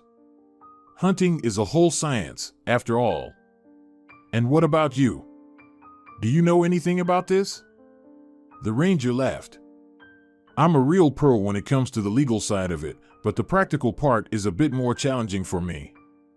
Boomer and I went to the marsh a few times for ducks, but out of necessity, to get some food. But I haven't tried hunting for big game, and I can't bring myself to do it. I've never tried it either, but I want to. The guys said the thrill is no less than fishing. Listen, Vasquez, could you arrange something like that for me? I don't know how to entertain my boss. They are going to show up for an inspection." The officer blushed from embarrassment. "I'm sorry for asking such a thing, but you know what inspections are like." Ignacio decided to tease Ramos a bit. "Of course, I can arrange some entertainment for you and your boss, but everything should be done by the rules." The officer looked surprised. "What do you mean?" "Let your boss write a little document, and I'll stamp it with my seal. When you investigate crimes, you collect testimonies and evidence, right?" "Yes, that's true." "Well, the same procedure should be followed here." Senor Ramos thought hard, while Ignacio watched him. It was evident from the expression on the officer's face that the ranger's lengthy speech had disappointed the good-natured policeman, so Ignacio decided to cut the old man some slack. All right, Ramos, I'll make an exception for you. Boomer and I will organize a hunt for you by all the rules, but you know that you have to pay back the favor. The officer perked up and eagerly replied. Tell me what you need help with. I'll arrange it quickly. Well, everything suits me, except for that annoying Lopez who won't let me pass. She's so mad at my dog, it's ridiculous. You should give her a talking to. Ramos sighed heavily. You know, Vasquez, it's easier to bring a submarine here than to reform our Lopez. Nothing works with her, even her relatives won't come to see her because of her unbearable character. She used to be a normal woman, she worked as a paramedic at our clinic her whole life. Now her granddaughter has come. Yes, I heard that people in the village said her granddaughter is a qualified nurse. That's right. Neria's parents are in Capital, and she studied there. They say she got married, but not successfully. So, she decided to run away to the ends of the earth and remembered her grandmother. But my gut tells me Neria won't stay here for long. Grandma will drive her crazy. They continued discussing other village events for some time, and then the officer excused himself. Ignacio pondered over his own destiny and that of the completely unfamiliar granddaughter of Lopez. Boomer patiently waited for his owner to call him for the evening walk. As if reading his pet's thoughts, the ranger said loudly, "Come on, let's go, boy. But why are you so quiet? Let's go for a walk." The dog didn't need to be told twice, and he eagerly trotted towards the forest. "We won't go far today, it's getting dark. So, run around here for a bit and come back." They decided to hunt for ducks early in the morning. 3 more men arrived at the ranger's house along with the officer. From their appearance, it was easy to guess that these men held high positions. Ignacio had scouted out suitable spots the day before. After giving them brief instructions, he led them down a narrow path into a lowland. Boomer stayed close to his owner, but his eyes were burning with excitement. The ranger warned the inexperienced hunters, "Position yourselves so that you don't accidentally shoot each other. My dog will retrieve the shot game." Although Ignacio had brought a gun with him, he didn't intend to hunt. He was more concerned about the participants' safety. "Novices, I hope you won't do anything foolish." For about an hour, it was quiet, and then one after another, gunshots echoed through the area. Boomer sprang into action and rushed into the bushes. Ignacio barely had time to shout after him, "Stay, Boomer. It's too early." But the dog was already out of sight. Almost immediately, a loud bang was followed by the dog's yelp. Ignacio knew that something unexpected had happened. He rushed into the thicket, where the sorrowful hunters stood with their heads down, and right on the trampled grass lay his pet. The dog whimpered and looked devotedly into his owner's eyes, blood streaming from a wound on his thigh. Ramos tried to justify himself. "Vasquez, it was an accident. We didn't notice your dog. He rushed unexpectedly, and Leo Perez thought it was a wild animal, got scared, and fired." Ignacio didn't reply. He gently lifted Boomer and rushed back to the house. Ramos followed suit. "Vasquez, let's take him to the village in the car." "What's the use? There's no veterinarian there anyway. We need to take him to the city. By the time we reach the city, the dog will lose a lot of blood. We should at least apply a tourniquet." The ranger understood that the officer was giving him a useful advice. "Let's get into the car right away, and then we'll apply the tourniquet. So, are we going to the village? Who will help us there? Then let's go straight to Neria's place. She's a nurse." Throughout the journey, the ranger kept his hand on the dog's wound, but it was still bleeding heavily. When the car came to an abrupt stop in front of the old Lopez's house, the officer was the first to jump out of the car, and with youthful agility, he rushed towards the house. Less than a minute later, he reappeared, but this time he wasn't alone. The officer dragged a young woman in a house robe by the hand. She resisted and loudly protested to the officer. "Senor Ramos, I'm not a veterinarian. I treat people, not dogs. Neria, where can we find a specialist here?" The animal is bleeding to death. Don't you have a heart? A dog is just as much a living being as a human. The car door was open, and the medic immediately saw the wounded dog. Boomer was still whimpering and looking around with frightened eyes. The young woman looked at him and gently stroked his head. Poor thing, don't cry, I'll try to help you. Despite his critical condition, the dog gratefully licked the woman's hand. You'll thank me later. I haven't done anything yet. She glanced at the officer. What did you use? There must be a lot of pellets inside. We used factory rounds, but the pellets seem to be stuck. I'm not even sure if I can handle such a task. Unexpectedly, a woman's voice was heard from the direction of the house. Wait, I'm coming with you. I used to work on a farm, had to treat animals, and even helped cows give birth. Everyone looked in amazement at Lopez, but she casually commanded. Let's go, drive to Neria's clinic, everything necessary is there. To Ignacio, it felt like time had stretched like rubber, but in reality, the operation only took 20 minutes. No sounds could be heard from behind the tightly closed door, except for the bickering of old Lopez. Now sew it up, but be gentle with the stitches. What, is it your first time? It was clear that Neria replied to the old woman. Believe it or not, I'm assisting a dog for the first time, so there's no need to yell at me. Ramos winked at the ranger. The paramedic can hold her own, she even told off the old lady.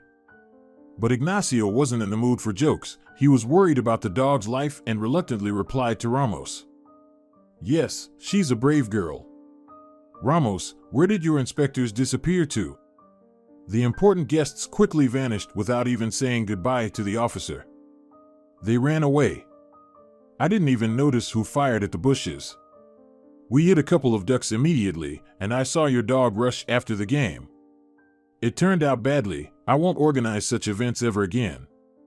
They asked for it themselves, whining all week. Ramos, organize a hunt for us.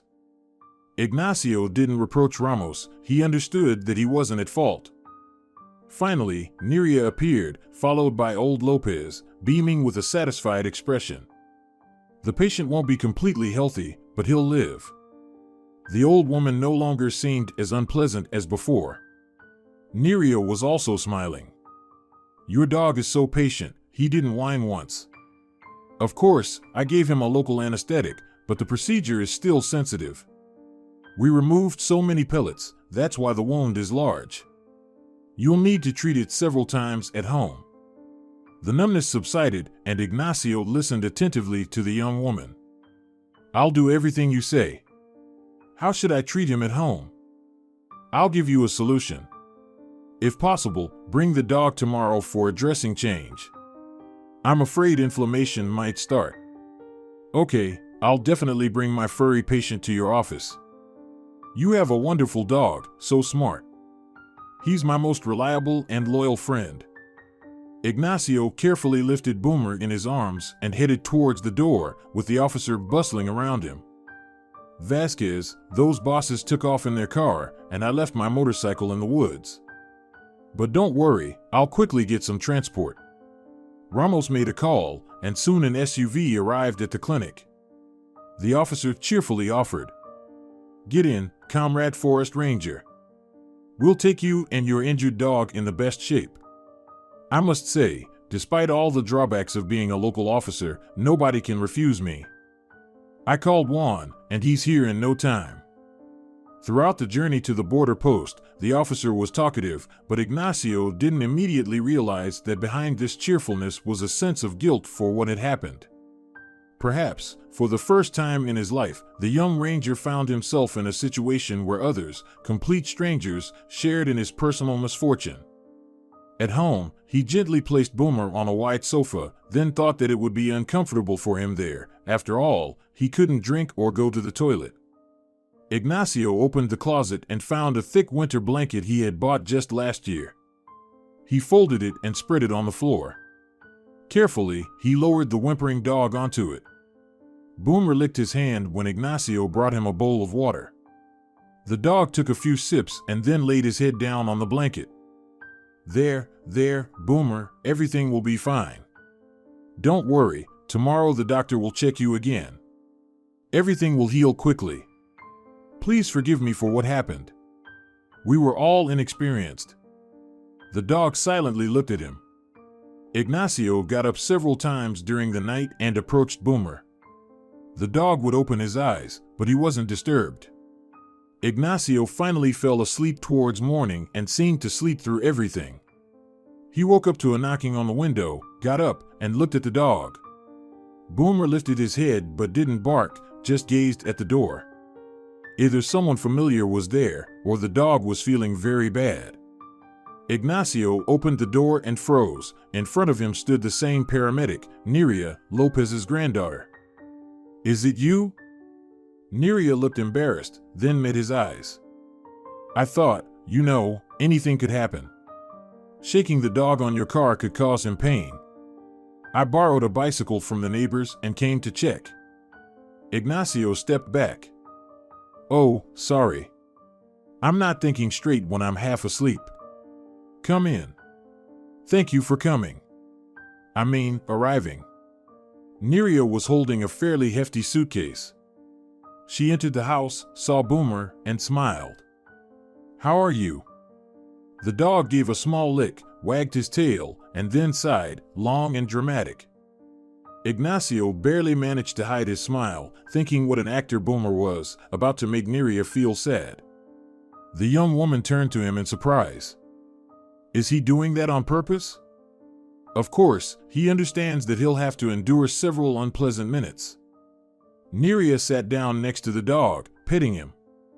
"Don't worry, I'll be very careful and quick." While she was bandaging the dog, she spoke to him softly. Ignacio made some coffee. He didn't bother asking Neria if she wanted coffee or not because he was sure she'd feel embarrassed to accept. She got up just as the kettle boiled. "Neria, sit down. I'll serve you the coffee." She turned around and blushed. "It's a bit awkward to burden you. But you find it convenient to ride a bicycle through the woods for the sake of the dog, yet having coffee with me is not? Strange logic. And please, don't speak to me so formally, I feel old and sick that way." The girl laughed cheerfully. I'd love to have coffee. My grandmother disapproves of this drink and only gives me herbal teas. I try to hide from her even at work, but she still finds me there. If she finds out, she'll make a fuss. Ignacio sat at the table, shaking his head. "How do you get along with her?" "Our relationship hasn't been that great." "Well, my grandmother is actually very kind. It's just her style of behavior or something. Like she's wearing a costume, a mask. Sometimes she simply forgets about it, and then she becomes a regular good person. It's probably because of her loneliness. She doesn't want anyone to pity her. But she's truly very nice, really." Ignacio wanted to argue, but then he remembered how eagerly the old woman had rushed to help his dog and decided to stay silent. Who knows, maybe Neria was telling the truth. She knew her grandmother a little better after all. They easily struck up a conversation. Neria, looking around, said, "I don't know the forest at all. I'm even a little afraid of it. Whenever my grandmother and I go to the forest for mushrooms or berries, I always follow her footsteps closely. I'm terrified of getting lost. But my grandmother scolds me, saying that I won't find anything that way. The only thing that saves me is that my grandmother is already getting old, and she doesn't see very well. She doesn't take her glasses to the forest, she's afraid of losing them. So, I end up collecting even more than she does. Then she gets indignant, wondering how that could happen." Ignacio smiled. "How can anyone be afraid of the forest? It's a gentle place. If you understand it, you can't get lost." While they were talking, they didn't even notice that Boomer had managed to get up with some effort and, slightly swaying and limping, had wandered outside. They only realized it when Neria looked surprisingly at the empty spot where the dog had been lying. "Oh, where did the dog go?" They rushed outside, and there was Boomer lying in the grass under a tree, watching a butterfly sleepily. "Neria, you have golden hands." She blushed again. Oh, no, just regular hands. It's just that Boomer is smart. Well, I should go now, otherwise, Granny will start grumbling. Now you'll manage on your own. Change the dressing once a day. After 3 days, you can remove the stitches. If you don't know how, come over, and I'll help. I'll manage, I won't bother you. He thought. No, it definitely seemed that she looked at him with some regret, and she shouted, "Boomer, bye." She hopped on her bicycle and quickly disappeared behind the bushes. Ignacio approached the dog. "So, buddy, maybe you want to eat a little?" The dog didn't turn away, and the man went inside the house to get some food. He'll prepare something more delicious to spoil him. Neria felt sad. It had been 2 weeks already, and Ignacio hadn't shown up in the village. It felt awkward for her to go and visit him herself. Of course, her grandmother noticed. "Have you fallen for that troublesome guy?" "Of course not, Granny, what are you saying?" The old woman grinned, but did it so that Neria couldn't see and continued grumbling. "He walks by the yard with his sick dog, and then my dog gets sick, and the hens disappear. And overall..." Neria even raised her voice. "Granny, why are you saying such things? What hens? What hens? Ordinary ones. There's nothing she can do with her." Neria decided it was better to keep quiet. Arguing with Granny is not only pointless, but sometimes harmful. The old woman gets worked up, and then Neria has to take care of her, and Granny blames her for everything. "All right, Granny, I'm off to work." Off to work she goes. As if she doesn't care that her grandmother feels unwell in the morning. Neria sighed, took out her device. "Granny, let's check your blood pressure." After some time, she said. "Slightly elevated. Take this pill and lie down, you'll feel better in half an hour." Doña Lopez took the pill and lay down. "That's a different story. You take care of everyone, even running to some people's homes, but you don't care about your own dear grandmother." Neria didn't object to avoid bringing up Ignacio again. "It's not a big deal," Granny grumbles and then stops. In the evening, contrary to expectations, Neria found her grandmother in bed again. This was really strange. The old woman couldn't sit still, always needed to run somewhere. Neria got genuinely worried. "Granny, what's wrong with you?" Honestly, at first, she thought the old woman was pretending to make Neria feel guilty, but then she realized that blood pressure had nothing to do with it. "Come on, confess, what's going on with you?" At first, the grandmother turned away, but then she had to tell the truth. "You see, I found a can of stew in the basement recently. They were the ones with the coats of arms. I don't know how it stayed there unnoticed for so long. So, I thought, let me try it out as an experiment to see if it's still good. I opened it, and it smelled delicious, as if it were fresh. Well, I took a little bit with the tip of a knife, just to taste. But then I noticed that half the can was gone. And then I started feeling unwell, and then it seemed okay again, but in the morning, I felt bad again." Neria wanted to scold her grandmother properly, but she decided to postpone it for later. "Oh, Grandma, why didn't you say so right away?" For 3 days, Doña Lopez didn't get out of bed. Neria was about to call an ambulance, but on the 4th day, the old woman sat up in bed. "I really crave wild raspberries." "Grandma, but there's raspberry jam." "No, jam is not the same. I just want to get up. I'll go to the forest, won't even take any dishes, eat straight from the bush." Neria smiled with relief. The crisis was over. Today she had a short day. Before leaving for work, she looked into the pantry and took a small tin. She would surprise her grandmother and make her a little happier. "Grandma, don't get bored, I won't be long today." Ignacio returned from his rounds. Boomer was fully recovered. In fact, after a week, he was already jumping around, only with a slight limp. Of course, the wound looked scary, but at least the bone was intact. The dog confirmed the saying that everything heals quickly for them. After a week, they went on their first round. Ignacio carefully watched him. The dog's appetite was already good, but Ignacio was worried that he might get tired. However, Boomer was running as if nothing had happened to him. When they reached a small lake, Ignacio lay down in the grass. Boomer hadn't swum for a long time, so let him have some fun. But after a while, Ignacio had to call him. Boomer, have some mercy. I understand that you shouldn't deny yourself anything right now, but splashing around so much. The dog leaped out of the water and started shaking himself off, making splashes fly 5 meters away. Ignacio even jumped back. Let's go already. Look, there are some clouds wandering. We should get home before the storm.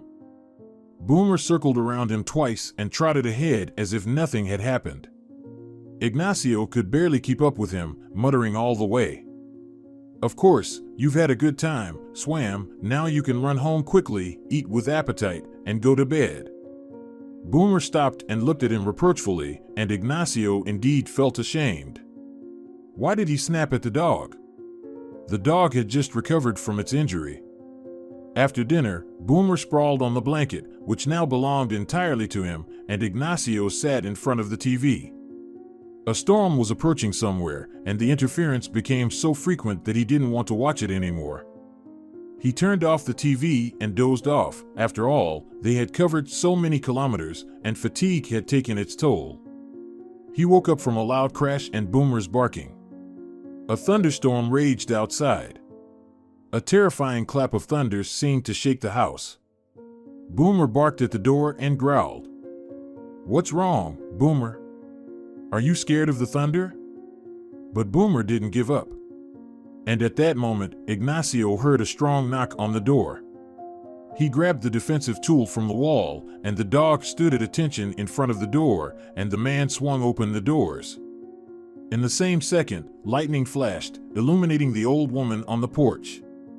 Honestly, Ignacio felt the urge to cross himself because old Lopez was standing before him. Of all people, he never expected to see her. Come in. Something happened? Boomer stepped back, growling softly. The old woman quickly entered the house. Ignacio immediately noticed that her face wasn't just wet from the rain, the old woman was crying. Oh, it's a disaster. Oh, I'm such a foolish old woman. Oh, I ruined the girl. Something pricked Ignacio's heart. Could it be about Neria? No, it couldn't be. She was a sensible and intelligent girl. Tell me clearly, what happened? Neria. Neria disappeared. How did she disappear? Where? Seeing that it was difficult for the old woman to speak, as if the air was choking her, Ignacio concluded that she had been running all the way. So, sit down. He quickly filled a cup with water for her. Lopez gulped down the water and started speaking. I felt better yesterday. While Neria was at work, I was moving around the house, but when she came home, I lay down again. It felt so nice that she was taking care of me, worrying about me. I refused food, though. Ate 3 times a day. And Neria was so worried about me. But the next day, I had to get up. How long can we torture her? So, I, a foolish old woman, said that I really wanted some wild raspberries from the forest. I just mentioned it, it's too early for raspberries. My girl rushed to the forest after work. She's afraid of the forest, went for the foolish granny, but there's no raspberry, and there couldn't be any yet. She must have been looking for raspberries and got lost. So, I ran to the forest myself, calling her, calling. Then the storm came, it got completely dark, and I ran to you. Help, Vasquez. I beg you, by Christ, help. But Ignacio was already putting on his jacket. Boomer looked puzzled at him. Were they really going to the forest in such weather? The old woman was unpleasant to the dog, but her scent mixed with another one, the scent of the person who came to them and saved him. Boomer, why are you standing like a statue? Let's go out. The dog leaped out through the open door. Ignacio turned to the weeping Lopez. Stay here, don't go anywhere. Good, Vasquez, good. Oh, I'm such a fool. The storm was almost over. Everything in the forest became heavy, wet, but alive. The heat had persisted for over a week, and everything felt stale and unpleasant. But now, there was such scents in the air. Boomer, let's reason logically. If Neria went to the forest directly from her first aid post, she most likely entered from the other side of the village. Old Hag said she ran there, looking for her, but Neria didn't answer. That indicates she went deeper into the forest. What do we have there? Ignacio suddenly stopped and looked at the dog. There's a swamp over there. Boomer, let's go. He pushed through the bushes like an elk. In the evening forest, sounds carried far. Boomer ran ahead, then returned, and ran again. He didn't quite understand what they needed to do. Probably, they were looking for someone, but who? Well, he'd search for anything suspicious. They reached the edge of the swamp. Twilight was thickening, and almost nothing could be seen. Ignacio looked at the dog. Our hope lies with you. Find Neria. Ignacio didn't turn on the flashlight until the last moment. His eyes had adjusted to the darkness, and if the light was turned on, they wouldn't see anything for half an hour afterward. Boomer cautiously moved ahead. Something was troubling him, some foreign scent or sensation. And then, the dog realized that someone nearby was very scared. When there's fear around dogs, they get nervous too. Boomer whined, not understanding, and started looking around. Then in a few leaps, he disappeared. Boomer! Boomer! Ignacio lost sight of him and cursed loudly. In the next second, barking came from the swamp. Boomer, come to me. Don't go there. The man turned on the flashlight and almost immediately saw Boomer and Neria. She was sitting on a small island not far from the edge of the swamp, with Boomer standing beside her. Neria! Jumping from one tussock to another, Ignacio rushed towards them. The girl was staring into one point, not reacting to the dog or Ignacio. Neria, snap out of it. Everything's behind us. We're going home now. She raised her eyes to him and suddenly grabbed his hand. Is that you? Did you find me? In the next moment, Neria was overtaken by a terrible hysteria. Ignacio realized that he needed to take action. Boomer was incredibly nervous. Neria was about to lose consciousness. I'm sorry, Neria, but there's no other way. He slapped her across the face, and for a moment, she stopped her hysteria and looked at him. Ignacio quickly spoke. Everything's fine, we found you. We need to go, understand, get out of here. She nodded and tried to stand up, but her legs gave way. If Ignacio hadn't caught her, she would have fallen. They got out of the swamp in an hour. Walking through the dry road made the progress faster.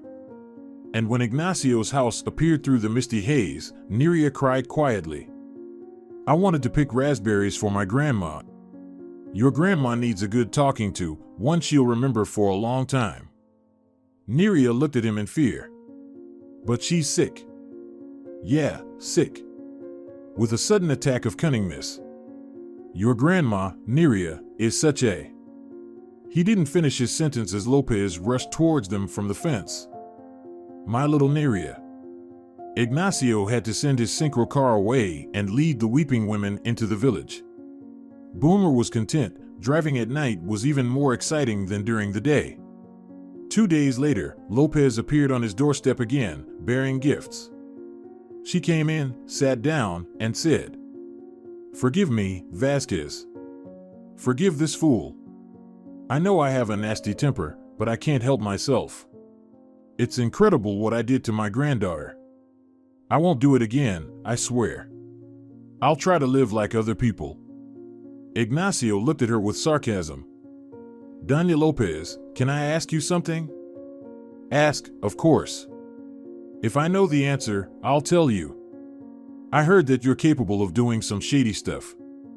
Lopez laughed. Oh, the rumors, what a sin. I started that rumor myself to make everyone afraid of me. You're quite the character. How is Neria? Ignacio tried to sound indifferent in his voice. There's no need for this old woman to know what he truly feels. One thing he knows for sure, he's not the right match for such a young and beautiful girl. How is she? They promised not to keep her in the hospital for long. She wants to go home, but they won't let her. He even jumped up.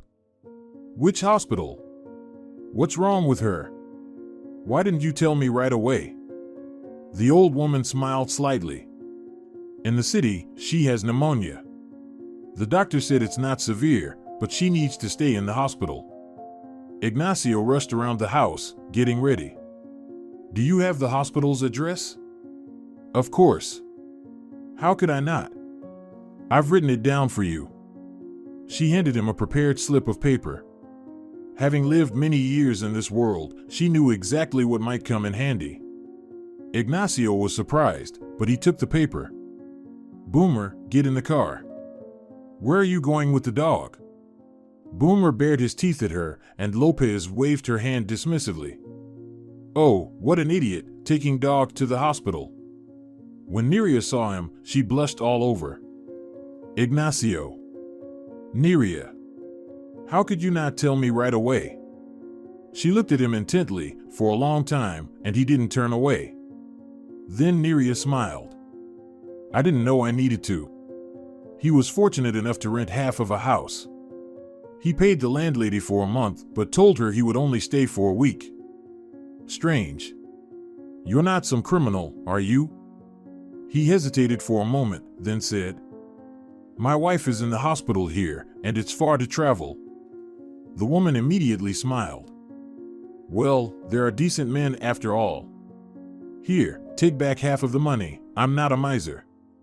Boomer didn't like the city. He could only walk on a leash and couldn't run as fast as he wanted with that hated thing on his snout.